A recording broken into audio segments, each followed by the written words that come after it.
6 teams emerged from 23 teams, and being given a challenge to launch a new business within 7 days, I thought that was incredible. We had about 4 weeks, and we were tasked with putting together obstacle challenges for the Saturdays. It became intense with, different people wanting to quit, some people not participating, but trying to still keep a unified group to participate and deliver a finished product. Where do you find the ability to be able to work together under stress better than when you are stressed? We're creating this opportunity for young people, and when you think of the fact that they're the future or they're the present of the country, I can't think of any better investment than to invest in young people. There's a lot that can be done to make improvements, but programs like the Young Innovators Bootcamp fosters creativity, collaboration, and partnership amongst young entrepreneurs. We had about 12 mentors, some in New Providence, some in Grand Bahama, Abaco, some internationally who are Bahamians. You're going to find the challenges. They're going to be tough, but you can overcome them, and especially when you have a team, you're going to be better for it.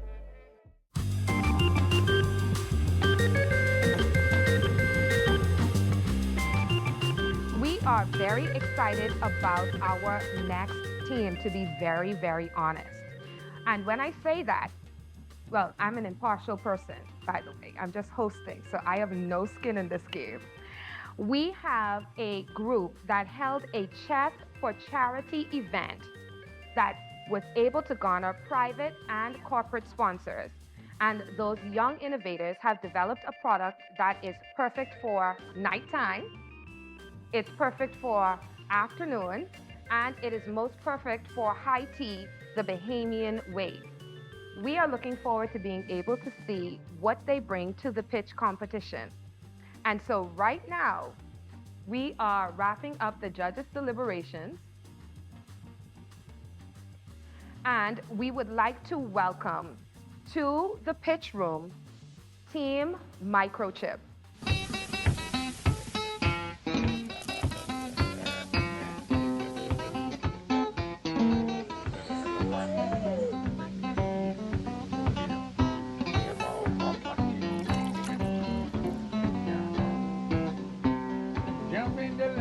Your body on time.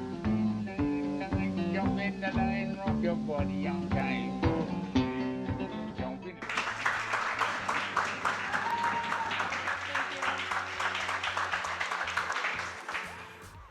Hi, my name is Cleveland. My name is Rashay. And we present you Bush Brews. Bush Brews is a Bahamian herbal tea company. Herbal tea, or bush medicine as we call it in the Bahamas, has been around for generations in many different regions around the world, used for physical and spiritual health benefits. Some of those benefits include helping with high cholesterol, helping with anxiety, fever, but as most popularly used for in the Bahamas, high blood pressure. 47% of Bahamians struggle with high blood pressure, and according to the graph we have on the side, between 2012 to 2019, there has been an exponential rise in people that struggle with this condition using bush medicine to help with that condition as well. You may be thinking, why tea? We decided to use a natural resource to provide a quick turnaround time. Medicinal purpose is not only popular, but it's profitable. Our product line consists of 5 flavors, all of which is labeled with Bahamian colloquialism, from clear your throat, slim ting, morning, all having benefits that help medicinally, from infections to even anti-cancer properties. All of these flavors are known to be grown and cultivated here in the Bahamas, ranging from coconut to papaya to mango, that we ourselves infuse with the herbs to help not only make them more palpable, but more marketable. Our packaging, locally sourced here in the Bahamas by some of our own straw vendors, was custom made with straw and ambrosia so that it's more appealing not to just Bahamian markets, but as a souvenir for tourists. It's traditional, it's cultural, but most importantly, it's sustainable and reusable. Our Caribbean tea market predictions that were sourced show that between 2024 and 2028, the Caribbean tea market itself would increase from $328 million to approximately $349 million, which shows that in the Caribbean, there's a potential for export through other Caribbean islands because the tea market is always popular. We surveyed about 20 people through our social media platforms, all of which love bush tea, but half of which claim that they don't like the taste of it. So that shows us that there's a hole somewhere that we can fill. How do we make this medicinal bush taste good so that it's a part of your everyday lifestyle and not just used as a remedy for something? In our business structure, we decided on a general partnership. With that, our partners have equal share in unlimited liability, where we will manage the day-to-day operations as well as our business management. We are bounded by a legal document. We've decided on various distribution channels such as Solomon's Fresh Market, local markets, resorts, Bahama, or LPIA. With these markets, we decided to infiltrate them, as well as with our strategic partnership, we want to focus with Bahama, Rosewood, and Greycliff, sorry. Yes, for our resorts particularly, it would be very convenient for you to go into a hotel room and see bush brews laid out on your hotel table as your tea option. Or very traditional for you to go into a place like Bon Vivant's and see bush brews as a tea option on the menu. Our competitive advantage, we know that we have competition out there, but here's what we set apart. Tasty Teas, they have bush tea. Their bush tea options are very limited. They have no cultural appearance, no visual appeal, and limited profiles. Baja Leaf, limited bush tea availability, no cultural presence, limited visual appeal, and limited use of packaging.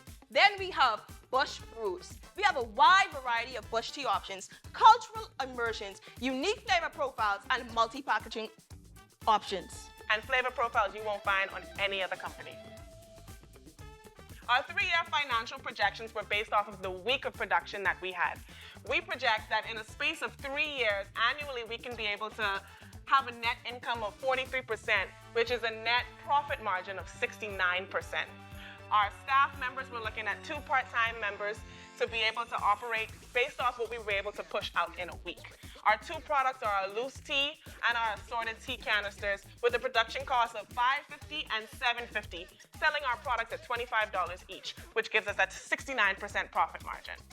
So again, Bush Brews, it's cultural, it's sustainable, and it's here to bring you an opportunity so that you can discover the island side of tea. Awesome presentation. I'm sure the audience wants to give you a very warm round of applause. You guys were definitely enthusiastic. Question though, with a marketing background, I'm interested in knowing what type of permission you have from Busch Gardens and Busch Beer to use their name spelled as it is. The follow-up question would be, if you do have that proprietary permission, what type of partnerships are you interested in forming with them to sell your products through them? We have not individually reached out to them. However, we have filed with the Department of Physical Planning for our name and have been approved for it. So we do have that document on hand to provide if you need it. But also, I think the idea of partnering with them would be a great commodity, although hasn't been previously explored as one of our channels. I think it would be a great opportunity not just to infiltrate the Bahamian name into their market, but to bring a sense of community to it. Let me ask a practical question. Your delivery and packaging is certainly unique and very appealing, but known to be costly. So Androsia is a very costly input. Straw and the creation of straw is a very costly input. And when looking at the price point that you had set out at $25 in terms of those aspects, how much of it is in the packaging? Because I imagine very high. And how much of it is in the actual product? And I only caveat that because the persons who you're selling to will go out and grab the bush themselves. And so how do you balance the packaging, which is very appealing, but is probably a very large component of the cost, with the actual end product that you're trying to get into person? Okay, very good question. So we actually wanted to have a price point of $10 or less for our products to ensure that we achieve 69% profit margin. So the straw actually cost us about $5 to make, and the ambrosia was about 20 cents. So everything in here is less than $10 for us to make, because we sourced the plants from my backyard. We just want to show shout out to my dad, who actually taught us about the different plants. He helped us pick everything, so everything is sourced from our backyard. I have a question. In your presentation, you mentioned that there's a segment of a market that doesn't like bush tea, and you have to get to them. But you didn't say exactly how you intend to do that. Yes, so just 52%, if my memory is correct. So there's still a So to answer your question, that poll actually dictated who thinks bush tea tastes good, so not who actually consumed it. So we have everybody that either consumes it all the time or sometimes, so there's no lack in the consumption. However, there's a big gap in people that enjoy the taste. So our hole to fill was, how do we now make this palatable for the entire market and not just for the 52% that enjoy it? how. So by infiltrating our own unique flavors. So we combine a lot of island flavors, such as the pina colada, which is a personal favorite of mine, where we use our own sourced ingredients, but we combine flavors that you can't find in any other tea brand. So we believe that by combining some Bahamian flavors that people are familiar with and enjoy with a medicine that they believe that they need, then it will provide a bigger demand in the market. And to complete that, we know that bush tea has this boring taste, so we want to put some sweet stuff in it. So that's why we mixed with morning. We put flavors in there to, you know, get rid of the bland taste that you have. Sweetness is the same. But children drink your bush tea? They love They it. love our They love it. Surprisingly, We they love actually, it. during our pop-up shop, one of our biggest enthusiasts were the children of tourists. So that was very exciting. Very good. Yeah. I just wanted to compliment you, and I'm ready to buy morning. If you'd like, we're sampling our clear your throat, and we're also sampling our slim tea. You have highlighted, been on the positive side, your competitive advantage, your ingredients, your marketing and branding. I'm curious, did you think about your risk? And what are some of the key risks that you may have thought about in terms of production, in terms of sustainability? And have you thought about how would you mitigate? If you could give me 2 of those risks, how would you mitigate them? Okay. So, for example, one of our first risks we realized is that some of these herbal medicines could not be beneficial for persons that may have certain, like pregnancy, for example. Pregnant women may not be able to consume certain types of leaves. So we realized that we would have to, in our packaging, include these warning labels, depending on our public research, so we can provide that to the public to avoid any of these issues. And also with our shelf life. The shelf life of our herbs are up to 12 months. However, because we infuse our own dried herbs, that decreases a few of the flavors to 6 months. So we would have to make sure that we are letting the public know that our shelf life decreases depending on the flavor that they get. So those are the 2 risks we realized. But right now, I'd like for us to focus on the competition itself, the boot camp experience. What encouraged you to join the Young Innovators Bootcamp? Well, I was a part of, I got a grant before, and I saw the opportunity. I actually applied on the very last day, and I was just like, I can't miss this. I think about 8 o'clock and 9 o'clock. I just had to be a part of this because I've already received a grant before, so I know how beneficial they are and how much they assist you in terms of the educational materials. And our judges are currently in the process of deliberation. They have been refreshed with the Bush Brews. I'm hoping that they used the European Union Intellectual Property Office to search for their trademark as well as their copyright information. I know this because I've been part of a SBDC program as well. And I was really expecting Mr. Wallace to ask a question like that because it's the comedian in him wanting to put them, you know, on the spot.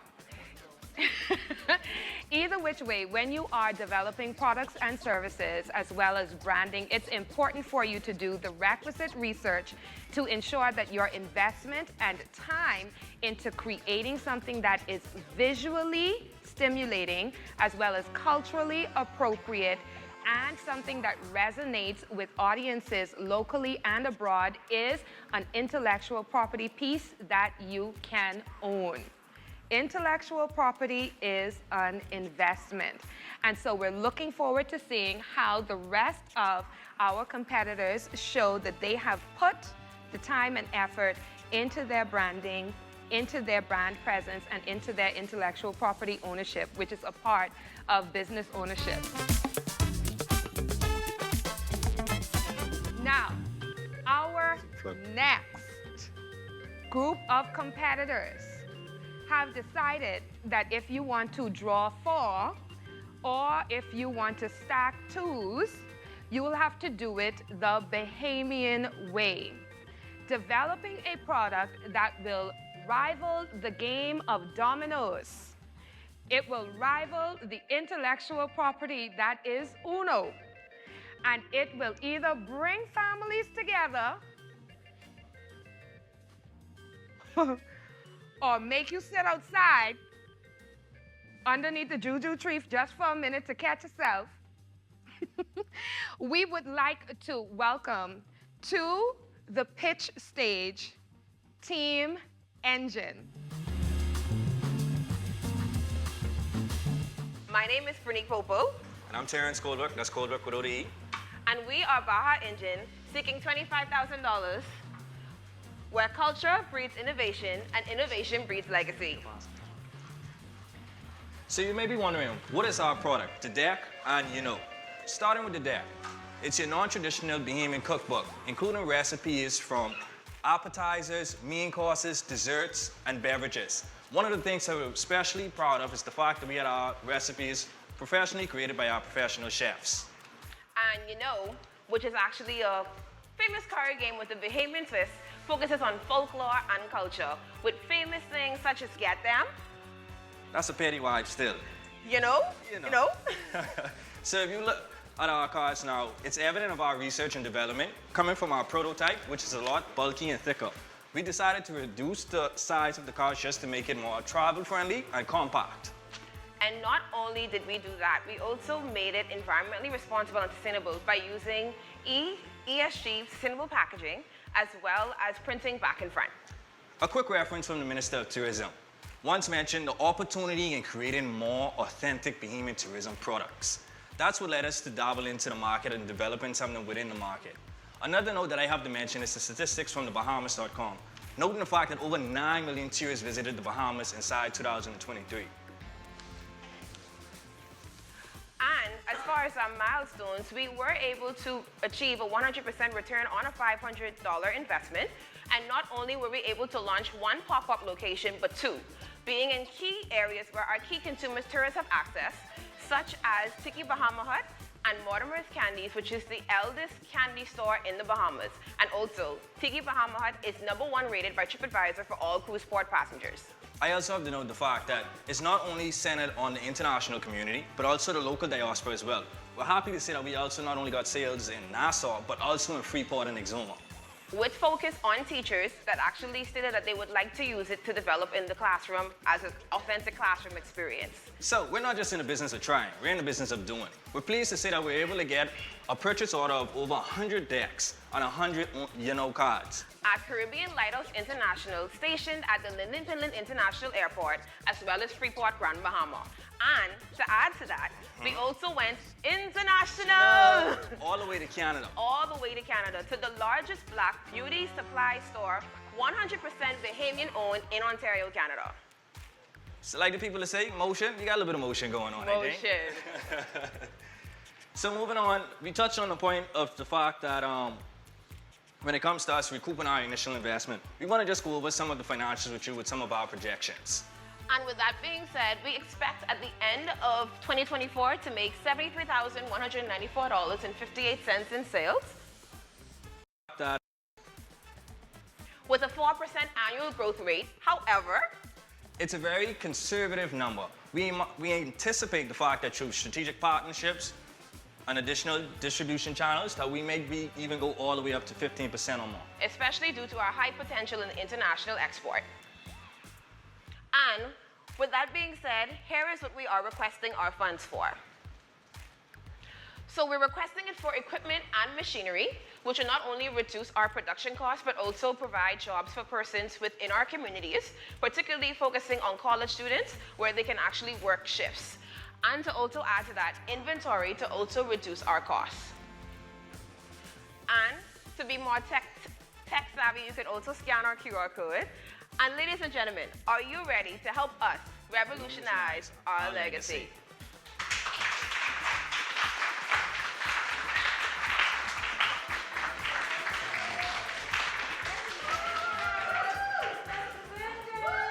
Questions?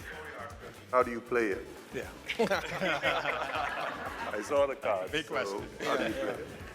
It was entertaining, yes. How do you play it? How do you play it? Yeah. So, it's Okay, so we do have a set of rules. It's actually located at the front. So, like some of the familiar card games, when you do play the actual play, you have to state the saying. If you don't state it, you draw a card. What does mother sick mean in the game? it's a reaction. It's a reaction. It's a reaction. Mother sick. So it's kind of a reaction goes like that. Okay. You talk about a 4% growth rate year over year and 73,000 in gross earnings. What does that constitute in terms of total number of cards sold? Okay, so great question actually. So that actually means that we will be able to make over 1,500 cards by the end of the year. 1,500 plus cards by the end of the year. 1,500. So your unit cost is high. Our unit cost per unit, our unit cost actually isn't high. Oh. So we sell at retail for $25 and our cost is $12.20. Okay. Love the energy. The cookbook hit a lot of things that I think lots of people, local and foreign, would like. But I still don't get the game. I don't quite understand it. It seems, I see the numbers, I see the, but how do you play it? I don't, So I know can y'all Gawan like maybe asks, play a but- game so we could see? You want to play a game with us? Play a game. You can't play a game. I mean, I see some indications of a game that caused a lot of row in my family. Is that the deck or is that the game? Gaming. Well, it's called You Know. You know. You know. Like, you know? Yeah. Yes. You know. Not Uno. You know. The rules of the game is color-coded. So let's say, for example, there's a color number 1 that has the Androsia print as you would have seen in detail. You will play a blue color or a blue number. Yes. And if you do state, like we have a stating that it says, get them. So when you do play that particular card, which is the multicolor card, you'll say, get them blue. So persons will know to play, get them blue, get them yellow, get them red. And if you don't have the color, you play Mado. Pardon me? If you don't have the color, you play Mado sick or? Well, if you don't have the color, you draw. I got you. Very smooth. Okay. Yeah. I'm curious. I have a cook deck here, and I have a bunch of cards here. Which is your product?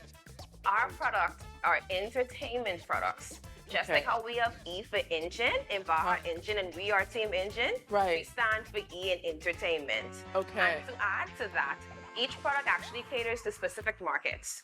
We have the culinary persons that want to be the iron chefs of the Bahamas, America, UK, whatever they desire. And then we have the You Know cards, which are very popular for young generations like myself and Terrence, as well as college students and persons that are curious, like my friend right here that wanted to understand what Mother Sick meant. Okay, so this was your initial prototype in your That one your was the product line. That one was the prototype. Okay, And thank you for also, that clarity. To add to that, the original prototype cost for this book was $100. We were able actually to single it down to $12.20 for the cost.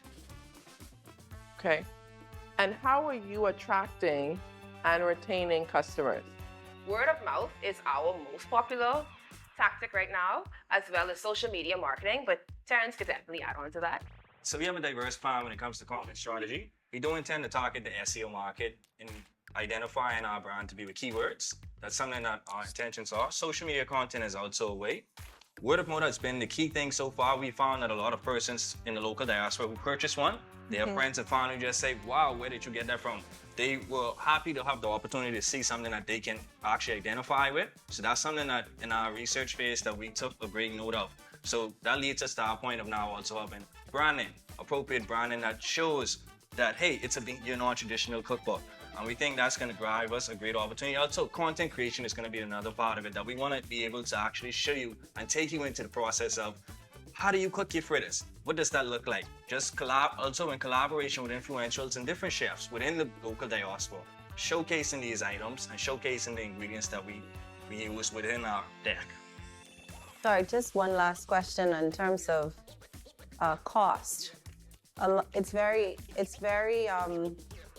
you know, forward-looking to say we want to make everything here, but the cost of electricity and production in the Bahamas is very high. Have you evaluated, you know, still having an authentically Bahamian product, but perhaps produced overseas, mass-produced overseas?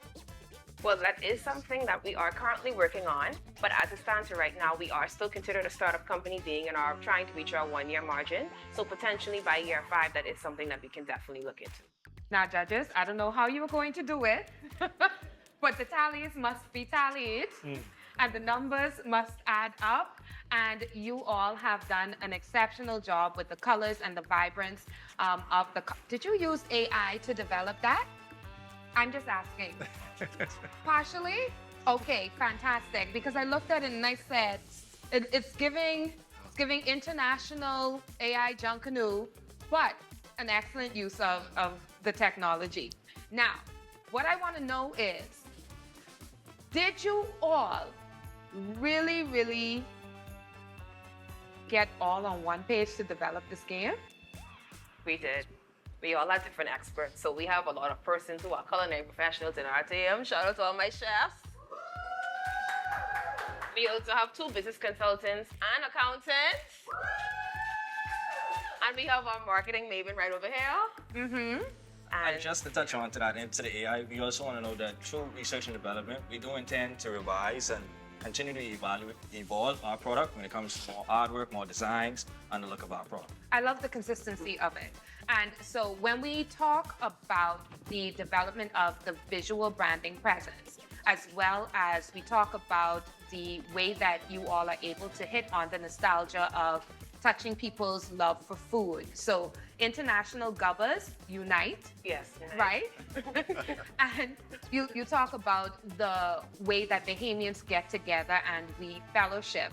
How do you feel that this program helped to bring those things out of you as teammates and competitors? We got to know each other much better, and we all learned from one another, especially when it came down to the cook tech, because honestly, some things I can't save my life. So I was like, I need this cook tech. And learning from each and every one of us, we just came together and decided to make magic happen. Do you think that these relationships are relationships that are going to continue into the next few years? Yes, because we do intend on growing this business further, as we are very passionate about the product and the potential that it has on any market, local and international. Okay, last question. You think the comfort is cold? You could get one. No, I am absolutely kidding. Thank you all so very much.